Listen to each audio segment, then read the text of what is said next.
Hello दोस्तों, स्वागत है आपका स्टडी राइज यूट्यूब चैनल पर।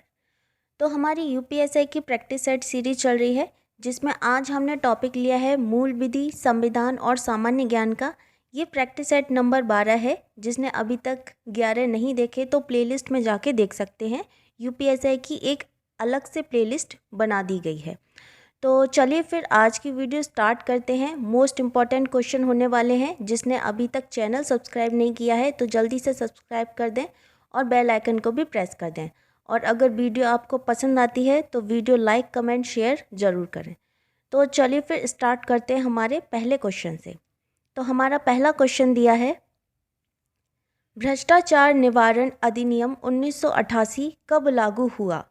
9 सितंबर 1988 में, 9 अक्टूबर 1988 में, 9 नवंबर 1988 में या फिर 9 दिसंबर 1988 में।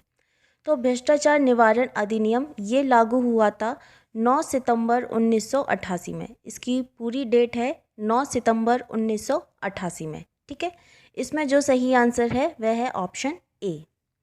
नेक्स्ट है, घरेलू हिंसा से संरक्षण के अनुतोष के आदेश को प्राप्त करने के लिए मजिस्ट्रेट की न्यायालय में घरेलू हिंसा से स्त्री का संरक्षण अधिनियम 2005 की कौन सी धारा में आवेदन प्रस्तुत किया जाता है?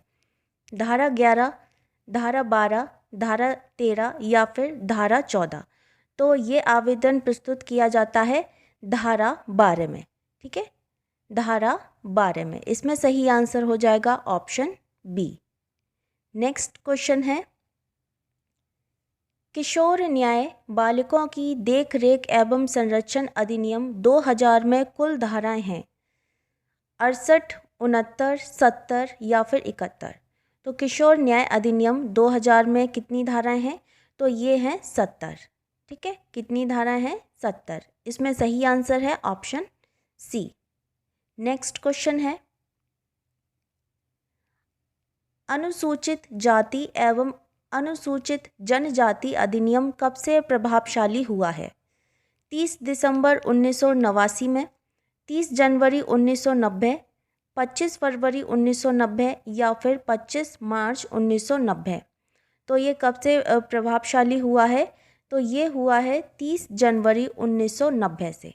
30 जनवरी 1990 से। इसमें सही आंसर हो जाएगा ऑप्शन बी। अगला है, अपराध के बारे में उपधारणा अनुसूचित जाति एवं अनुसूचित जनजाति अधिनियम की किस धारा में वर्णित विषय है? धारा 5 में, धारा 6 में, धारा 7 में या फिर धारा 8 में। तो ये किस धारा में वर्णित विषय है? तो ये है धारा 8 में। किस में दिया गया है? धारा 8 में दिया गया है। तो इसमें जो सही आंसर हो जाएगा वह हो जाएगा ऑप्शन डी। अगला है, निम्न में से कौन सा संकेत दिशा सूचनात्मक संकेत है? इसमें से कौन सा दिशा सूचनात्मक संकेत है? तो इसमें जो सही आंसर है वह है ऑप्शन बी। ठीक है, ये दिशा सूचनात्मक संकेत है। इसमें सही आंसर है ऑप्शन बी। अगला है,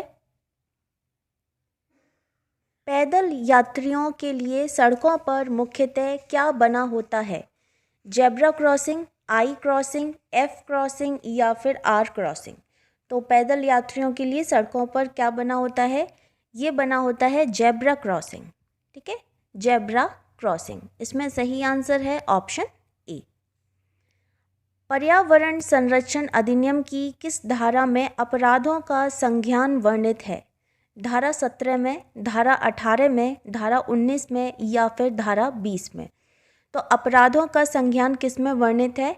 तो ये है धारा 19 में। किस में है? धारा 19 में। ठीक है, इसमें सही आंसर हो जाएगा ऑप्शन सी। नेक्स्ट क्वेश्चन है, पर्यावरण संरक्षण अधिनियम की धारा 26 में वर्णित विषय है प्रत्यायोजन करने की शक्ति, अन्य विधियों का प्रभाव, नियम बनाने की शक्ति या फिर अधिनियम के अधीन बनाए गए नियम का संसद के समक्ष रखा जाना। तो इसमें जो सही आंसर हो जाएगा वह हो जाएगा अधिनियम के अधीन बनाए गए नियम का संसद के समक्ष रखा जाना। ठीक है, ये धारा 26 में वर्णित विषय है। तो इसमें जो सही आंसर है वह है ऑप्शन डी। नेक्स्ट क्वेश्चन है, वन्यजीव संरक्षण अधिनियम 1972 की धारा 5 में वर्णित विषय है। वन्यजीव संरक्षण अधिनियम 1972 की धारा 5 में वर्णित विषय है। मुख्य वन्यजीव अभिरक्षक प्रत्यायोजन करने की शक्ति, वन्यजीव हेतु राज्य परिषद का गठन या फिर आखेट का प्रतिषेध। तो धारा 5 में वर्णित विषय क्या है? यह है प्रत्यायोजन करने की शक्ति, प्रत्यायोजन करने की शक्ति। ठीक है, इसमें सही आंसर हो जाएगा ऑप्शन बी। नेक्स्ट क्वेश्चन है, मानवाधिकार न्यायालय के गठन का प्रावधान मानवाधिकार अधिनियम की किस धारा में वर्णित है? धारा 29, धारा 30, धारा 34 या फिर धारा 42। तो किस धारा में वर्णित है? ये है धारा 30 में। किस में है? धारा 30 में। ठीक है, इसमें जो सही आंसर है वह है ऑप्शन बी। अगला प्रश्न है, सूचना प्रौद्योगिकी अधिनियम 2000 में कुल कितनी अनुसूचियां हैं? 4, 6, 9 या 10। तो सूचना प्रौद्योगिकी अधिनियम 2000 में कितनी अनुसूचियां दी गई हैं? ये दी गई हैं 4। कितनी दी गई हैं? 4। ठीक है, इसमें सही आंसर हो जाएगा ऑप्शन ए।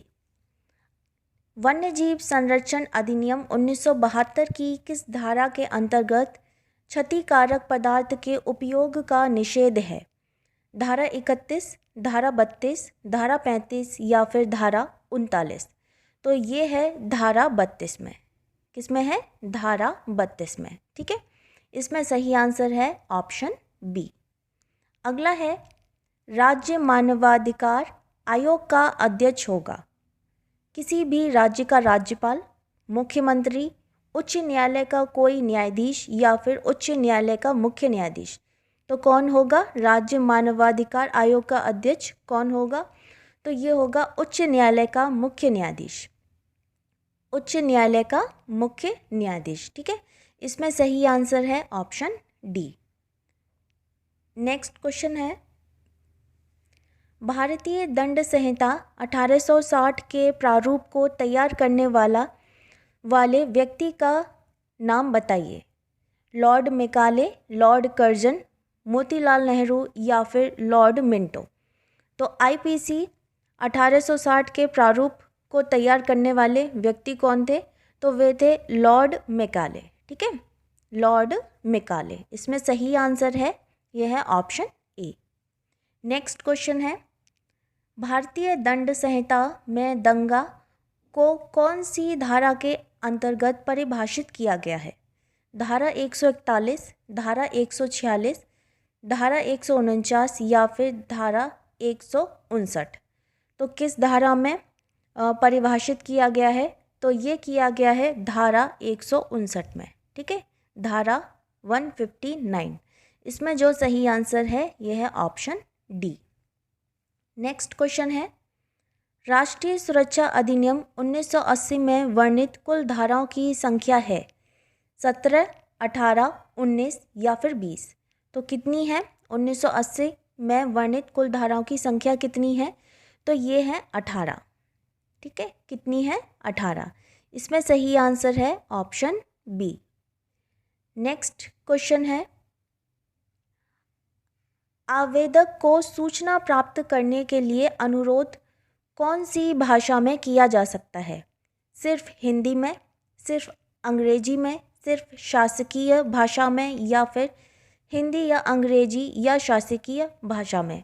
तो इसमें जो सही आंसर हो जाएगा ये हो जाएगा हिंदी या अंग्रेजी या शासकीय भाषा में। ठीक है, तो इसमें सही आंसर है ऑप्शन डी।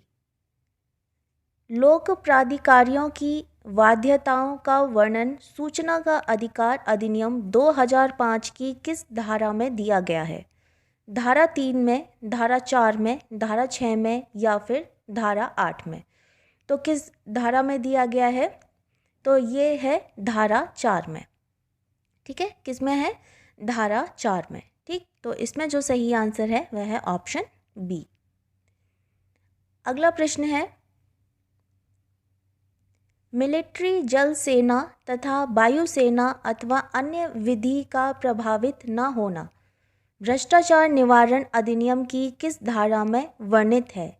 धारा 24, धारा 25, धारा 27 या फिर धारा 29। तो किस धारा में वर्णित है ये? तो ये है धारा 25 में। ठीक है, किस में है? धारा 25 में। इसमें जो सही आंसर है वह है ऑप्शन बी। नेक्स्ट है, निम्नलिखित में से किस राजनेता को अपने जीवन काल में भारत रत्न प्राप्त हुआ? राजीव गांधी, मोरारजी देसाई, सरदार वल्लभ भाई पटेल या फिर लाल बहादुर शास्त्री।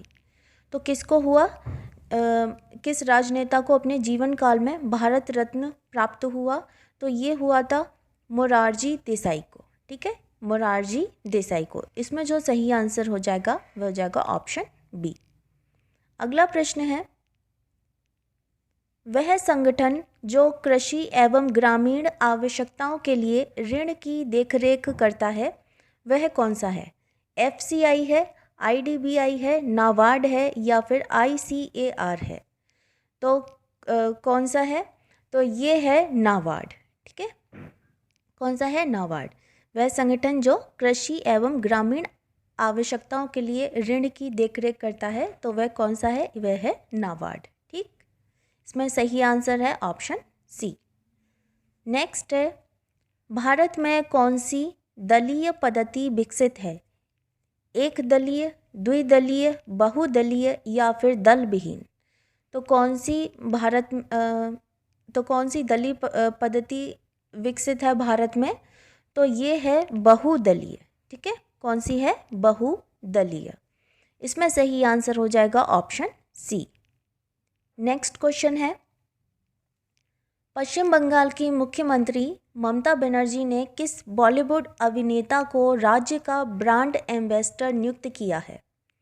आमिर खान को, शाहरुख खान को, सलमान खान को या फिर ऋतिक रोशन को? तो किसको किया है ये? तो ये किया है शाहरुख खान को। ठीक है, किसको किया है? शाहरुख खान को। पश्चिम बंगाल की मुख्यमंत्री ममता बनर्जी ने शाहरुख खान को राज्य का ब्रांड एम्बेसडर नियुक्त किया है। इसमें सही आंसर हो जाएगा ऑप्शन बी। नेक्स्ट क्वेश्चन है, लोकपाल बिल पर विचार कर रही संसद की स्थायी समिति के अध्यक्ष कौन है? जयराम नरेश, कपिल सिब्बल, अभिषेक सिंघवी या फिर मुरली मनोहर जोशी? तो ये कौन है? ये हैं अभिषेक सिंघवी। ठीक है, अभिषेक सिंघवी। लोकपाल बिल पर विचार कर रही संसद की स्थायी समिति के अध्यक्ष कौन है? अभिषेक सिंघवी। इसमें सही आंसर हो जाएगा ऑप्शन सी। अब्दुल रहीम अल कीवा को किस देश का अंतरिम प्रधानमंत्री निर्वाचित किया गया है? लीबिया का, इराक का, अफगानिस्तान का या UAE का? तो किसको कौन से देश का अंतरिम प्रधानमंत्री निर्वाचित किया गया है? अब्दुल रहीम अल कीवा को। तो ये है इराक के। ठीक है, किसके हैं? इराक के। इसमें सही आंसर हो जाएगा ऑप्शन बी। अगला प्रश्न है, वर्ड में कट एंड पेस्ट करने के लिए कौन सा मेनू सेलेक्ट किया जाना चाहिए? MS वर्ड होता है ना, तो वर्ड में कट और पेस्ट करने के लिए कौन सा मेनू सेलेक्ट किया जाना चाहिए? फॉर्मेट मेनू, टूल्स मेनू, एडिट मेनू या फिर व्यू मेनू? तो कौन सा मेनू सेलेक्ट करना चाहिए? तो ये है एडिट मेनू का। ठीक है, एडिट मेनू का। इसमें सही आंसर है ऑप्शन सी। तीसरी बौद्ध संगीति किसके समय में हुई? कालाशोक, अजातशत्रु, अशोक या फिर कनिष्क? तो जो तीसरी बौद्ध संगीति थी ये किसके समय में हुई है? तो ये हुई है अशोक के समय में। किसके समय में हुई है? अशोक के समय में। ठीक है, इसमें जो सही आंसर हो जाएगा वह हो जाएगा ऑप्शन सी। नेक्स्ट क्वेश्चन है, निम्नलिखित में से किस देश की क्रिकेट टीम को टेस्ट का दर्जा नहीं मिला है? इंग्लैंड, बांग्लादेश, दक्षिण अफ्रीका या फिर केन्या? तो किसको नहीं मिला है? ये नहीं मिला है केन्या को। ठीक है, टेस्ट का दर्जा नहीं मिला है किस क्रिकेट टीम को? तो केन्या क्रिकेट टीम को टेस्ट का दर्जा नहीं मिला है। इसमें सही आंसर है ऑप्शन डी। अगला सवाल है, प्रतिवर्ष उपभोक्ता दिवस कब मनाया जाता है? 1 अप्रैल को, 23 अक्टूबर को, 15 मार्च को या फिर 5 दिसंबर को? तो उपभोक्ता दिवस कब मनाया जाता है? ये मनाया जाता है 15 मार्च को। उपभोक्ता दिवस मनाया जाता है 15 मार्च को। इसमें सही आंसर है ऑप्शन सी। नेक्स्ट है, पहला भारतीय कमांडर इन चीफ था general KS. Thimayya, general KM. Cariappa, S.H.F.J. Manekshaw या फिर इनमें से कोई नहीं? तो पहला भारतीय कमांडर इन चीफ कौन था? तो ये थे जनरल के.एम. करियप्पा। ठीक है, जनरल के.एम. करियप्पा। इसमें सही आंसर है ऑप्शन बी। अगला सवाल है, निम्नलिखित में से कौन सा कथन असत्य है? संविधान समाज में शक्ति के मूल वितरण को स्पष्ट करता है। संविधान सरकार को निरंकुश शक्तियाँ प्रदान करता है। संविधान समाज की आकांक्षाएं एवं लक्ष्य को अभिव्यक्ति प्रदान करता है। या फिर संविधान किसी समाज की बुनियादी पहचान होता है। तो इसमें असत्य कथन कौन सा दिया है? तो इसमें जो असत्य कथन है यह है संविधान सरकार को निरंकुश शक्तियाँ प्रदान करता है। ठीक है, इसमें ये गलत दिया है और बाकी सारे सही हैं। तो इसमें जो सही आंसर हो जाएगा वह हो जाएगा ऑप्शन बी। नेक्स्ट क्वेश्चन है, बुद्ध इंटरनेशनल सर्किट भारत के किस राज्य में है? मध्य प्रदेश में, उत्तर प्रदेश में, राजस्थान में या फिर ओडिशा में? तो बुद्ध इंटरनेशनल सर्किट भारत के किस राज्य में है? तो ये है उत्तर प्रदेश में। ठीक है, किस राज्य में है?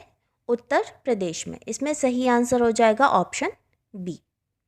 नेक्स्ट क्वेश्चन है, अधिकतम सीमा तक संसाधनों का कुशल विनिधान मिलता है एकाधिकार के अंतर्गत, पूर्ण प्रतियोगिता के अंतर्गत, एकाधिकारी प्रतियोगिता के अंतर्गत या फिर अल्पाधिकार के अंतर्गत? तो किस में विनिधान मिलता है इसका? तो ये मिलता है पूर्ण प्रतियोगिता के अंतर्गत। ठीक है, पूर्ण प्रतियोगिता के अंतर्गत। इसमें सही आंसर है ऑप्शन बी। नेक्स्ट क्वेश्चन है, गुरु केलुचरण महापात्र किस नृत्य शैली में निपुण थे? कथक में, ओडिसी में, कुचिपुड़ी में या भरतनाट्यम में? तो ये थे ओडिसी में। ठीक है, इसमें सही आंसर हो जाएगा ऑप्शन बी। अगला प्रश्न है, किसी वृक्ष को अधिकतम हानि निम्न में से कैसे पहुंचती है? उसकी पत्तियों में से आधी का नाश, सभी पत्तियों का नाश, उसकी आधी शाखाओं का नाश या फिर उसकी छाल का नाश? तो ये पहुंचती है उसकी छाल का नाश। ठीक है, सबसे ज़्यादा हानि पहुंचती है उसकी छाल का नाश करने में। तो इसमें जो सही आंसर है यह है ऑप्शन डी। नेक्स्ट क्वेश्चन है, अर्थव्यवस्था को सभी अनावश्यक नियंत्रणों एवं विनिमयों से मुक्त करने का तात्पर्य है स्वतंत्रता, निजीकरण, उदारीकरण या भूमंडलीयकरण? तो ये है उदारीकरण। ठीक है, इसमें जो सही आंसर हो जाएगा ये हो जाएगा ऑप्शन सी, उदारीकरण। इस्पात या आयरन वस्तु में जिंक के पतली परत के लेपन का नाम क्या है? तप्त, निमज्जन, कलई करना, यशद लेपन, विद्युत लेपन? तो इस्पात या आयरन वस्तु में जिंक के जो पतली परत पे लेप किया जाता है उसका क्या नाम है? तो वह है यशद लेपन। यशद लेपन। इसमें सही आंसर हो जाएगा ऑप्शन सी। अगला प्रश्न है, 18 कैरेट स्वर्ण में शुद्ध स्वर्ण का अनुपात होता है 60%, 75%, 80% या फिर 90%? तो ये कितना होता है? ये होता है 75%। कितना होता है? 75%। 18 कैरेट स्वर्ण में शुद्ध स्वर्ण का अनुपात होता है 75%। इसमें सही आंसर हो जाएगा ऑप्शन बी। नेक्स्ट क्वेश्चन है, भारत में कृषि आय की गणना की जाती है उत्पादन विधि से, आय विधि से, व्यय विधि से या फिर पंड्य प्रभा विधि से। तो भारत में कृषि आय की गणना की जाती है, यह की जाती है उत्पादन विधि से। ठीक है, उत्पादन विधि से। तो इसमें जो सही आंसर है वह है ऑप्शन ए। नेक्स्ट क्वेश्चन है, सार्वजनिक क्षेत्र के उद्योग का स्वामित्व एवं प्रबंध निम्नलिखित में से किसके द्वारा किया जाता है? व्यक्ति के द्वारा, जनता के द्वारा, सरकार के द्वारा या फिर व्यक्ति समूह के द्वारा? तो ये किया जाता है सरकार के द्वारा, सरकार के द्वारा किया जाता है। तो इसमें जो सही आंसर है यह है ऑप्शन सी। अगला प्रश्न है, निम्न में से किसके द्वारा सूर्योत्तप का एक भाग सोख लिया जाता है और पृथ्वी की विकिरित ऊष्मा का संरक्षण भी किया जाता है?